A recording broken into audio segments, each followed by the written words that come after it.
Hey, welcome in. It's Chief Meteorologist Brad Panovich. It is Tuesday, October 14th. Got to double check my watch. Remember what time it is, 14th. This is live weather impact. And boy, we have had just a carbon copy day compared to yesterday, and tomorrow looks even more of a carbon copy. But boy, it looks great out there. I mean, look at that sunset, which, by the way, 6:50 p.m. It's not your imagination. It's getting dark pretty early. It's pretty dark in the morning, too, to be honest with you. Those nights are getting longer. The days are getting shorter. But I do love this time of year because you do get some spectacular sunsets. And this is our Anson County camera because we're looking almost due west here for that sunset. Our other cameras look just as glorious from Monroe to Dallas to Lake Norman to here in Charlotte on our Mr. Sparky camera network. We've got wall-to-wall sunshine, and it was a warm afternoon. In fact, those temperatures jumped up. I'll show you here in a minute. To 81, closer to a record, which the record's 87. That tells you the time of year we're in. When the records are in the mid to upper 80s, we're getting cooler and cooler, but we were closer to that record high than the average low. 80 degrees here, but it's just not us. Most of the eastern half of the country is pretty warm for October standards. Now, if you told me this was early September, we'd take this in a heartbeat and be super happy. But we are now in mid-October, and at some point, it does have to cool down, right? And at some point, it does have to rain, though. Mother Nature doesn't think so based on the pattern we're going to see. 80 currently here at 6:30 for our show. The sunset's coming up here top of the hour, so we'll see that temperature fall back quickly. And that's one of the benefits of having really dry air in place. You're going to see the temperature cool down pretty quickly. So tonight, 7 p.m., I think we're already back in the low to mid 70s. By 9, we should be in the 60s, and it'll take a while, just like it did this morning, but eventually we'll be in the 50s. It's still going to get cool at night because of that radiational cooling. 57 is nice, but that's nowhere near our average of 51. So we should be getting closer to the upper 40s for overnight lows, and we're seeing a lot more 50s. And I did check today because we have not officially had a freeze in the mountains yet. And we are now past the average first freeze date for the mountain county. So this is a pretty late frost freeze season setting up even for the mountains. Now tonight, the only reason we're cooling down is because, one, it's dry. We have calm winds, clear skies, and all the ingredients for what we call radiational cooling. That should get us back down into the 50s. But tomorrow, if you love 81, which is a recurring number, we saw it yesterday. It was our high temperature today, and I'm going to forecast it for the high temperature again tomorrow. So 3 days in a row of the same high temperature would be something, wouldn't it? Now, we do have a backdoor front. You see that front to the north is dry. What that's going to do is maybe knock our temperatures back to normal. And normal is going to feel cool because of how warm it's been. It's also going to be incredibly dry. One of the parameters we show you a lot here We have it labeled atmospheric moisture. What this technically is called precipitable water. It's just not the moisture at the ground, which is the humidity and dew points that we feel. This is the moisture through the entire column of the atmosphere. What I mean by that is from the bottom of the troposphere to the top. And when you see it bone dry like that, that is incredibly dry. That's also why I'm not super optimistic about rain chances on Sunday, because you see the front to the west, it's going to have to go through that super dry air, which means a lot of that moisture is going to get eaten up by the dry air. So the rain chances have been trending down for Sunday. They're still there, but they've been trending down. So in full transparency, I wouldn't be shocked to see them trend down further. I'm going to have rain in the forecast, but do not count on it being any effect on the drought or even any kind of a washout at all. I had someone ask me about that today. I said they had an outdoor party planned and they wanted to know if it was going to be a washout. And I said, I don't want it to rain on your party, but we could use a washout, and this certainly is nothing like a washout. This is going to be scattered to isolated at best. And just to show you what this looks like, this is the 5-day rainfall forecast, right? So if we go day by day, notice no rain tomorrow, Thursday, Friday, Saturday. Sunday, 40% chance, and those darker greens are maybe a quarter of an inch. So this is what it should look like. That first front comes through on Friday, dries us off, almost kind of a completely dry wedge setup. We've got northeast winds, high pressure over New England. So then the front tries to move in. Now, Saturday's dry. Sunday night maybe, here comes the front. Maybe we'll get some moisture out of this. I am not going to be super excited for that because it just does not look like a ton of rain. But if it is going to rain, it's going to be late on Sunday into Sunday evening. And right now, I'm going to keep the rain chances just at 40% because I think that's about the best we're going to be able to muster out of this. Now, even after these two fronts, which briefly cool us down for a day each, Friday, and then the front on Sunday cools us down a little bit on Monday, we're right back above normal for most of next week, which means temperatures likely in the mid to upper 70s, if not close to 80 degrees. So a pretty warm stretch of weather is going to be shaping up for the next 6 to 10 days. And besides the rain chance, the minimal rain chances that we have coming on Sunday, that's probably going to be it. I don't anticipate there being a ton of rain anytime in the next 7 to 10 days. So for your Wednesday, I mean, like I said, if this was September 15th, would be absolutely amazing. Upper 70s to low 80s, but we're a month later, so we should have some cooler weather, and it's bone dry, barely a cloud in the sky to be found tomorrow across most of the region, and even warm in the mountains. So let's take a look at your Jerry Hunt Supercenter 7-day forecast. We'll go day by day here. Wednesday's definitely the warm one. We could easily be near 80 again on Thursday as the front approaches, but once that front clears, it does briefly cool us down, and I mean briefly, 75 on Friday and 48. We could actually end up still being near or slightly above average. Back in the low 80s Saturday. Here comes the front on Sunday. Sunday right now, 40% chance of rain. Stay tuned. This could trend up or trend down depending how things go. But then we'll go 10 days into the future and show you, man, the rain chances just evaporate after that and it gets warm again. So most of next week we're going to spend in the mid to upper 70s. So a pretty warm stretch of weather. And also notice incredibly dry. The only chance of rain there is going to be on Sunday right now, and even that is not going to help us out with this, which is our drought monitor, which, by the way, goes Tuesday to Tuesday. So even though we won't get it till Thursday, it's going to include all the data from last Tuesday through today. And as you know, it barely rained anywhere on Sunday. So we were in moderate drought from Charlotte into Union County, Lancaster County, out east. I would expect that to be expanding back to the west, but areas in eastern North Carolina and South Carolina will likely see some semblance of improvement there. For us, it looks like it's just going to be more of the same with dry weather persisting. And just a quick look at that temperature trend, just to put in perspective how above average I expect it to be over the next 7 days. So that's the story. I wish we had some rain to talk about or a front, but we do have other things to talk about coming up. After the break, Tim Buckley's going to join me. We're going to talk about the remnants of a typhoon impacting Alaska. We're going to talk about the birdcast, a lot of birds migrating over the Carolinas, and we'll talk a little fall color with Tim coming up after the break.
All right, welcome back, and welcome back to Tim Buckley from his trip up to the mountains. And Tim, I know we got a lot to talk about, but I wanted to just briefly ask you, how was the color up there? We saw your pictures; it looked pretty amazing. What did it look like, and what were the crowds like up there?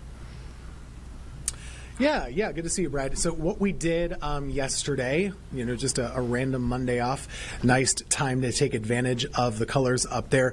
Kind of the route that I took was to drive from my area of Greensboro all the way out 421. So you go by Wilkesboro and then you go up to Boone and basically just hang a left. And what I do is I just kind of get on the parkway and go south. So didn't really see any color to speak of in the low elevation. So from like Wilkesboro, nothing. Boone, not all that much either, but once you get up to places that have some elevation to them, so closer to Blowing Rock, that's when the color gets a bit better. You're seeing some of the pictures on the screen here right now. The Rough Ridge Trail, which a lot of people might know, a lot of people might not know, and I don't know that I really want to spread the word at this point because this is the most popular spot on the parkway to try and get a parking spot right now. It was very crowded. It wasn't as crowded as I've heard about over the weekend or the videos I saw over the weekend, but it was difficult to get a spot.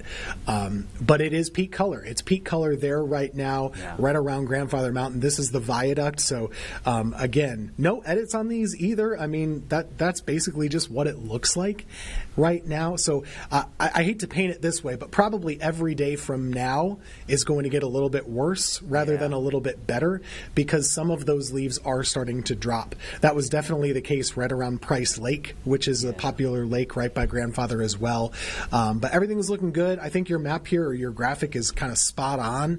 Basically, anything above Grandfather, you could look at the mountain and see the bare trees up that way, and then you can look down the mountain and at the same time see the green. The green is still present when you look down from Beacon Heights. I posted a little video where you could see the Charlotte skyline way off in the distance. All the trees down that way are green, so it doesn't take a lot to change. And anything that you go look, you could go up this weekend, you could probably go up middle of next week and still get some good color, but you just want to go to some different spots rather than the tallest parts of the parkway. Yeah, I noticed even on our Beach Mountain Summit cam, the trees on the top near the camera were already bare. So, definitely the highest of highs, the ridges basically are either past peak or completely bare by now, which I think will be interesting. Like you said, this is a big weekend in the mountains. Woolly Worm Festival going on. It's homecoming weekend for App State. There is a lot going on in the mountains, peak color. So just prepare accordingly if you're heading up there. Because if the crowds are bad on a Monday, Tim, I can't imagine what it's going to be like this weekend. I know. It is funny, though. I think Evan Fisher was talking about this with Explore Fall, and, we know Evan. He does a lot of great stuff with this. But we stress out about the dates of the leaves every year. Is it going to be a little early, a little late? The dates are usually the dates, and this is when you would expect it to be, and it's basically right on schedule. And so for Charlotte, I'm sure you guys are usually, like a little after Halloween, early November or something. Up here, we'll probably be around Halloween, just on schedule. Yeah, I always think Halloween, I noticed the leaf drop here because the kids are usually trick-or-treating. They're walking through leaves in my yard. And then, like you said, early November, it feels like that's when the color is the best, and I'm raking everything up before Thanksgiving. So, that I just wanted to talk about that briefly because, that was such a cool trip you got to do yesterday. We talked a little with Claire about that as well. So we got to transition here to the drought, right? One of the things, it's been a gorgeous week of weather, Tim. It's hard to complain. It's one of those things where hey, it's beautiful, but it is a little warm for this time of year, but boy, is it dry. And when you look at the meager rain chances maybe on Sunday, that we're pinning our hopes on that front on Sunday, Tim, and I don't know if that is going to be a huge amount of rain for everybody. I don't think it will be, and we didn't get much rain over the weekend here from the nor'easter. I think our rain totals were less than a quarter of an inch in most areas, so we didn't get a lot of the benefit that the eastern half of the state might have had. So like you said, there's only one chance this week, and it's probably not much of a rainmaker. If anything, I think we might be more interested in, is there a storm chance with this thing? Looks to be pretty potent coming out of Tennessee, but for us, maybe a little less so. So Sunday afternoon and evening, we want to watch to see if there's any lightning potential out of this thing. But rain chances, what do you think? I mean, probably less than a half an inch guaranteed.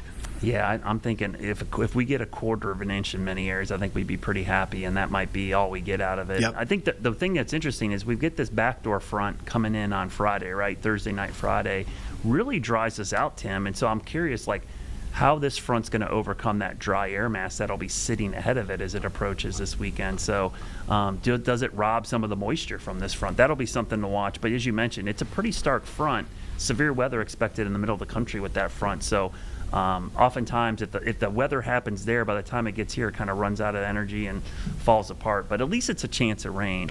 Beyond there, there's just not much rain. I mean, you look at the pattern, it's like, that's it for like the next 10 days in some cases. And not that you want a tropical system to be anywhere near us, but it would be nice to get some of that moisture to like sync up with the front or something, give us a nice steady rain. And that's typically what we have in the fall. We just have not seen it this year.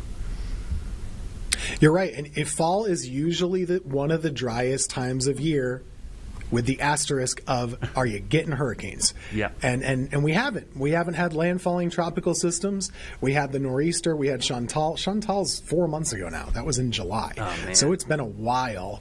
I guess they did get a good amount of rain down in like Myrtle and Wilmington area and stuff like that this weekend. But, we don't live there. Not the case up this way. Yeah, that Georgetown area and up there, they got like 10 inches of rain from the nor'easter. So, yeah, pretty good soaking. Too much. Yeah, too much down there. That's always the problem with this setup. Tonight, Tim, I've been posting a lot about this. I know you have as well. Clear skies tonight, very pleasant conditions. And I love that you hit this up earlier, that we had a ton of birds migrating over the Carolinas last night, and tonight could be another big night for bird migration. And I think one of the things that people forget about is that birds migrate at night. And so tonight, Birdcast is this great product that I think it's out of Cornell. I think they do this, right? They actually use Doppler radars to help track these birds flying over the Carolinas. And tonight looks to be a really big night for bird migration over our area. And one of the tips they always give, and there's a big campaign for this, to turn your exterior lights off because it can disorient birds at night.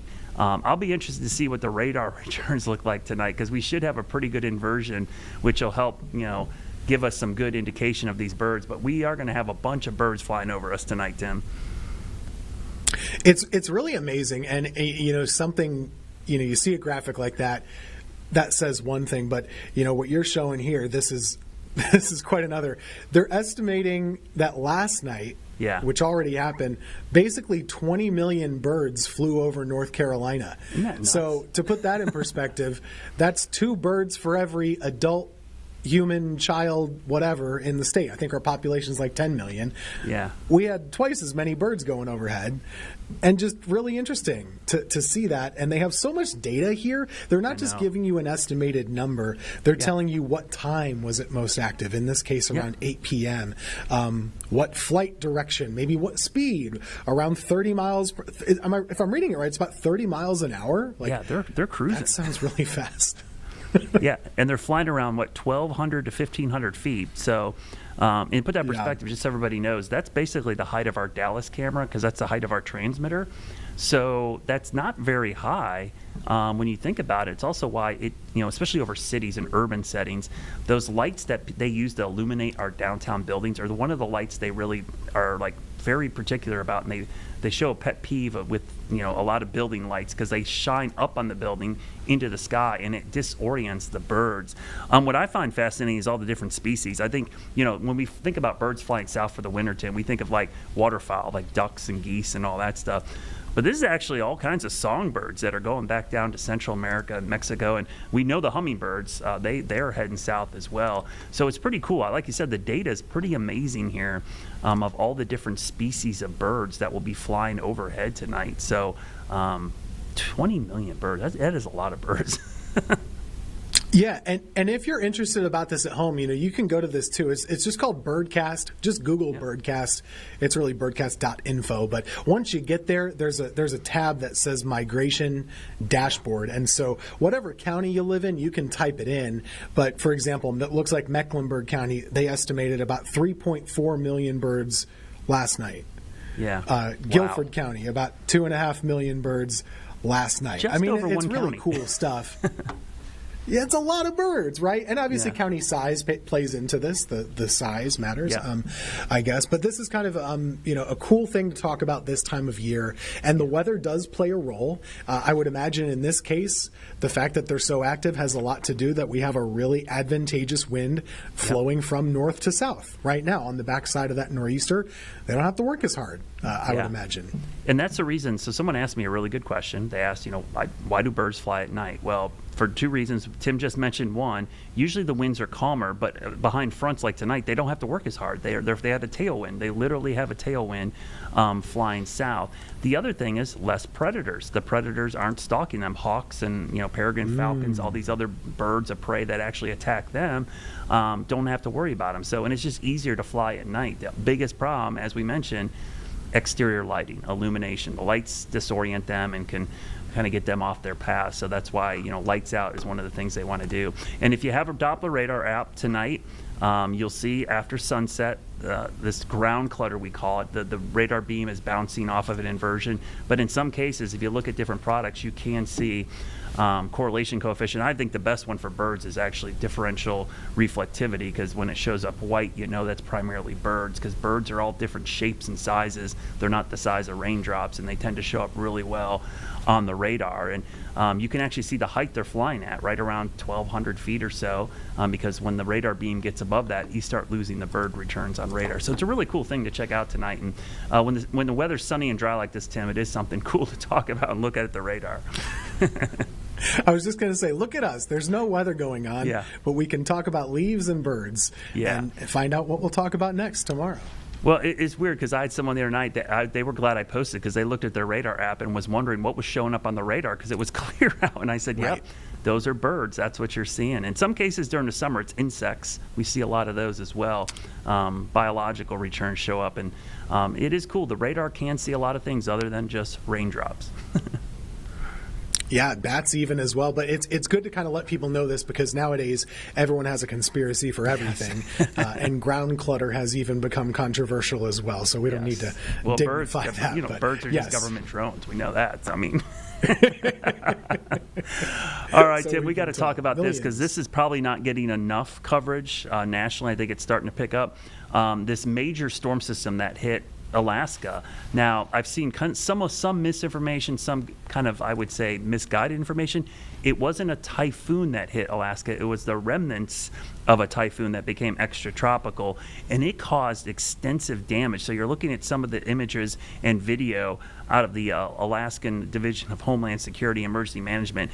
Tim, this was the remnants of Typhoon Hulong, which basically become extratropical in the middle of the Pacific, but it raced northeast with the jet stream and hammered western parts of Alaska with 9 feet of storm surge and 107 mile per hour winds. I know you have the satellite loop there, and you can kind of see that remnant there coming in Sunday and Monday, but this was a significant weather event for western Alaska. It really is, and I got to be honest with you, I was off the grid a little bit this weekend doing some traveling and everything, and I was just reading up on this today even so, and it's amazing to see the impact of something like this. And what caught my eye too, Brad, is you get to the end of this loop. I'll just fast forward to right now. It looks like they have another storm on the way, right? Yeah. So this is something they'll have to deal with as they're trying to clean up. But 9 feet of surge, to kind of put that in perspective, that's as bad as many hurricanes and worse than some others. That would be similar to some of the surge with Matthew, I think, in North Carolina and South Carolina. Just to show you, James, can you pull up the map? I pulled up the map of the typhoon. So right about the middle of the screen, you can see the typhoon right here where my cursor is. It became extratropical, and then the extratropical part of the storm moved up into western Alaska. And let me show you some of the wind gusts that were recorded there. So we're going to zoom in. Hopefully this repopulates here. So it figures I just refresh it and it won't move. But we had some wind gusts around western Alaska, around the Nome area, Bethel. Some of these were around 76 miles per hour.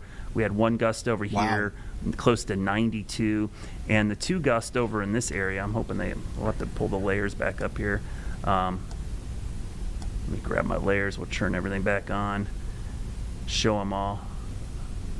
There was a couple over 100 miles per hour. In fact, this one right here, 107, that was the highest gust. And then down here, 100. So you could imagine those type of wind Goodness. speeds and surge.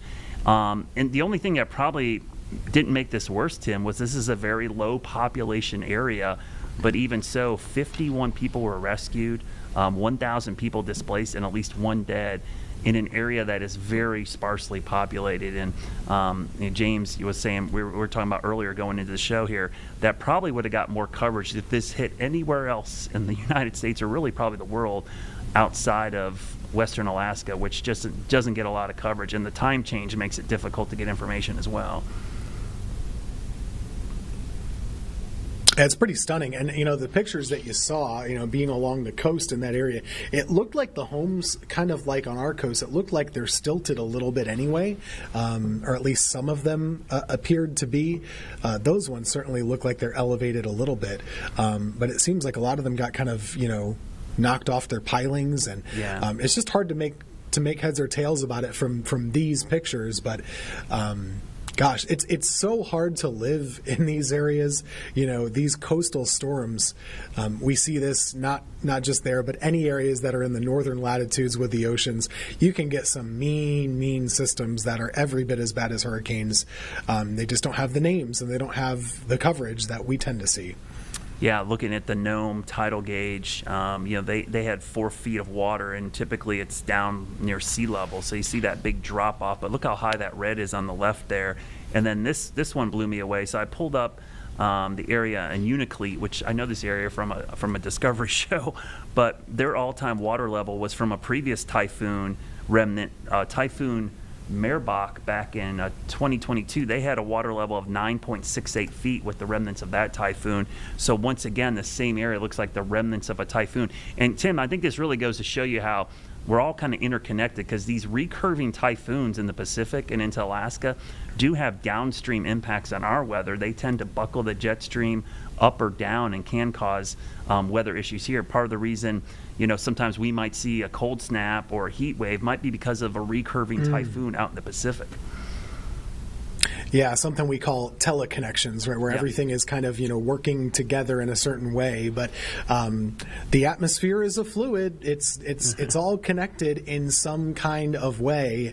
And so we'll have to kind of see what implications this has down the road for us. Our weather still looks pretty calm, as we were talking about earlier, but more cold fronts maybe more often. Certainly you usually expect that getting into the end of October and November. And so we'll have to see how that pans out. Yeah, we're still waiting for that first freeze in the mountains. We're past that average freeze date for the Boone area at least, so it has been a late frost freeze season for all of us. So we'll have more to talk about tomorrow, but as always, stay tuned for more news here on WCNC Plus and WFMY Plus.